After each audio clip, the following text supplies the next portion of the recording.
Hey there. So I wanted to address a question that I got the other day from a client, a former client, who has been in a relationship for a long time, then recently got out of that long-term relationship and has started to date again. So she's found herself in her early 40s, now in that dating pool once again after not being in it for such a long time. And she had an experience where she had this great chemistry with this new guy that she'd gone on a couple dates with, and it was so exciting to have this physical chemistry with him, right?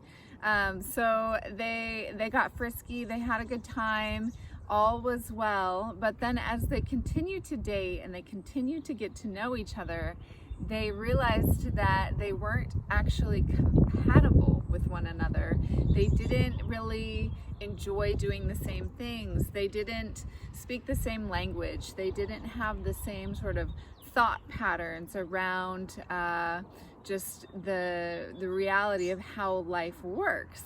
So she tends to be more on the spiritual side of things, more connected to faith and trust and manifesting, and he tends to be much more practical. You know, he's an engineer, so much more in that practical mindset. So the question she posed is, you know, if you've got chemistry, does that necessarily mean that there's a way to find compatibility, right? Because they had such great chemistry, she wanted to continue to see him, but she was afraid they weren't going to be compatible in the long run.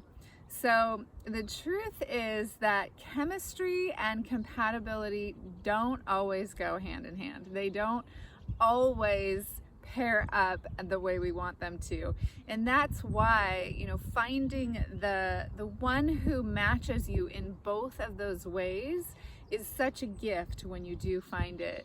And you know, from my own perspective, somebody who's been in a relationship for almost 7 years now, pretty long term, I would say, it's amazing because chemistry, you know, I still have great chemistry with my partner, but we have to work at it at this point. We have to put it on the calendar. We have to make it happen. You know, we have to have intimacy dates in order to really turn that chemistry on with one another, because we've been sort of cycling around each other and living around each other for so long. So we see everything about one another, and we're extremely compatible in the way that we walk through the world and the way that we think about things. Even this global pandemic that we're in the middle of right now, it's, you know, it's such a gift, and I'm so grateful that we really see it through the same lens, and we're not on totally different pages about what's going on.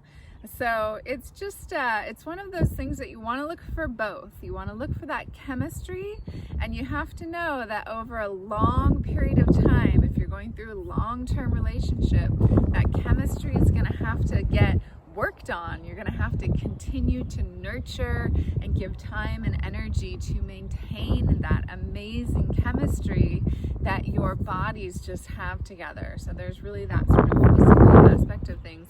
And then there's, you know, the compatibility, which is a little bit more mental, emotional, and spiritual. So looking to maintain a really healthy balance with your compatibility as you continue to work on that chemistry. So if you're still dating, if you're still looking for the one, look for both of those things at the same time, because you want to start off strong. You know, you want both of those things to be there from the get-go, and you really need both. You need the chemistry and you need the compatibility.